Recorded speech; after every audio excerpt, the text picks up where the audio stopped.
الحمدللہ رب العالمین والصلاة والسلام علی رسولہ الکریم اما بعد فاعوذ باللہ من الشیطان الرجیم بسم اللہ الرحمن الرحیم وعن انس قال كان رسول اللہ صلی اللہ علیہ وسلم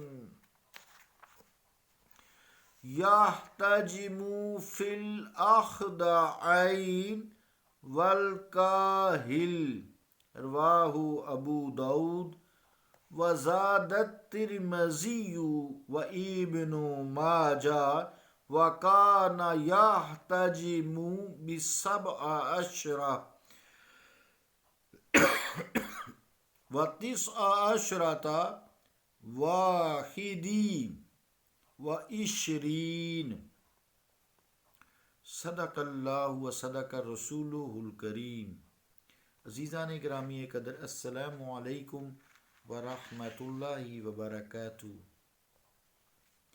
حدیث پاک کا ترجمہ یوں ہے، روایت حضرت انس رضی اللہ تعالیٰ عنہ سے فرماتے ہیں کہ نبی کریم صلی اللہ تعالیٰ علیہ وآلہ وسلم گردن اور کندھے کی رگوں میں پچھنے لگواتے تھے۔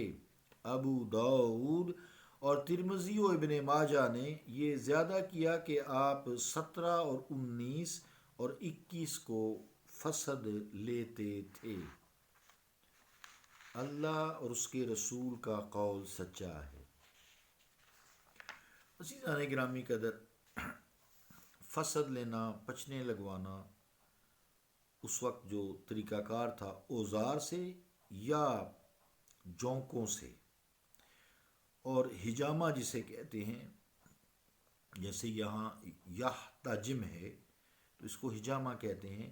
یعنی اس کی پہلی شرط یہ ہوتی ہے کہ جہاں پہ فصل لیا جائے یا خون بہایا جائے یا گندا مواد پیپ وغیرہ بہائی جائے، وہاں پہلے چیرا لگاتے ہیں، یا جہاں طبیب سمجھے کہ یہاں لگوانا ضروری ہے بیماری کے علاج کے لیے، وہ خود سے نہیں، وہ طبیب بھی جو ہے وہ صحیح ہونا چاہیے۔ ویسے حضور کریم علیہ الصلوۃ والسلام کا علم اور ہے، ہمارا علم اور ہے۔ تو یہاں اخدعین جو ہے گردن کے دو طرفہ رگوں کو کہتے ہیں، موٹی یہ رگیں ہوتی ہیں، مضبوط یہ رگیں حبل الورید کی ہی شاخیں ہیں، جو مین جو ہے شاہ رگ جسے کہتے ہیں۔ ایک تو وہ خون والی ہوتی ہے نا، وہ نہیں، یہ پٹھے جسے کہتے ہیں، مسلز ٹینڈنز جو ہوتے ہیں، اور گردن میں پیٹھ سے یہ متصل پچھنے لگوانا بہت سی بیماریوں میں مفید ہے۔ جیسے کندھے کی پیچھے دو ہڈیاں ہوتی ہیں نا، تو وہ سارا پورا ایک بہت بڑا پھیلا ہوا مضبوط مسل ہوتا ہے، پٹھا ہوتا ہے، اور یہ سارا جسم کو جو ہے یہ شیپ اور یہ مضبوطی میں رکھتا ہے، قوت دیتا ہے، اس کو جو ہے طاقت دیتا ہے، قائم دائم رکھتا ہے۔ تو ہم لوگوں کو چاہیے کہ بغیر صحیح طبیب، اب تو ویسے ان کا دور بہت مشکل کو صحیح نظر آتا ہے، اس کے مشورے کے بغیر کبھی بھی یہ کام نہ کرائیں۔ ایک تو وہ موجودہ دور میں جو انسٹرومنٹس ہیں، اوزار ہیں، بلیڈ ہے، پھر سکشن کپ ہیں، بعض لوگ لالچ میں نہیں بدلتے، اس سے پھر ہیپاٹائٹس بی، ہیپاٹائٹس سی، اس طرح کی بہت ساری بیماریاں، وائرسز خصوصی طور سے جو پھیلتے ہیں، چونکہ کالا یرکان جسے کہتے ہیں، ہیپاٹائٹس بی اور سی، یہ سب کو معلوم ہے، اس لیے یہ بات کی۔ ویسے بہت ساری وائرل بیماریاں ہیں جو بلڈ ٹرانسفیوژن میں بھی منتقل ہوتی ہیں، حالانکہ بہت زیادہ سکریننگ ہوتی ہے۔ اس لیے موجودہ دور میں جو بہت تعلیم یافتہ اور ایکسپیرینسڈ ڈاکٹر ہیں اور سمجھدار ڈاکٹر ہیں، وہ ایون بڑے آپریشن میں بھی کوشش کرتے ہیں کہ بلڈ نہ لگایا جائے، حالانکہ کراس میچ ہوا ہوتا ہے۔ تو اس لیے پچھنے کا مشورہ دینے کے لیے بھی انسان کو بہت اعلیٰ تعلیم یافتہ اور بغیر لالچ والا ہونا چاہیے۔ پھر کچھ علاقوں کی بیماریاں الگ ہوتی ہیں، اہل عرب کی بیماریاں الگ ہیں، ہماری بیماریاں کچھ الگ ہیں، ان میں بھی فرق ہے۔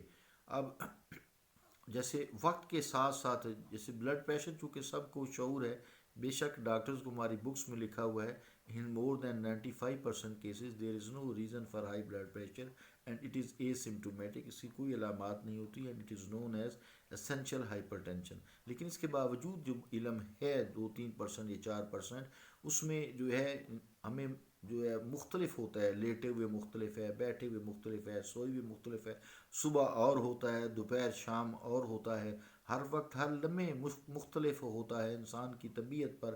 پھر جگہ کا فرق ہوتا ہے، اس سیٹ کا فرق ہوتا ہے. تو ٹینشن ہے، جیسے کوئی ایسی ایمرجنسی ہے تو اس میں فرق ہوتا ہے، یہ وائٹل سائن ہے انسان میں.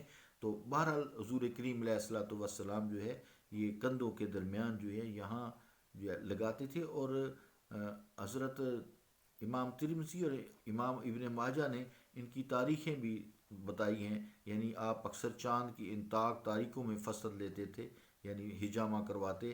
ان تاریخوں میں خون میں علماء خیر فرماتے ہیں جوش نہیں ہوتا. تو اس طرح خون زیادہ نکلنے کا اندیشہ نہیں ہوتا، چونکہ حجامہ کی پہلی شرط بلیڈ سے چیرا لگانا ہے، خون کو جاری کرنے کی جگہ بنانا ہے. تو ہمارے حالات میں اور دوسری قوموں کے یا جتنے بھی انسان ہیں، ہر ایک کے اپنے اپنے انڈیویجول اور پرسنل حالات ہوتے ہیں. اس کے مطابق ڈسیزن کرنا کہ جی اس کو حجامہ کی ضرورت ہے، ٹو مچ ڈیفیکلٹ. اللہ تعالیٰ دین کی سمجھ عطا فرمائے، اور اللہ تعالیٰ جو ہے ہمیں جو 2 نمبر لوگ ہیں جو دنیا کے لالچ میں انسانوں کا غلط ٹریٹمنٹ کرتے ہیں ان سے بچائے.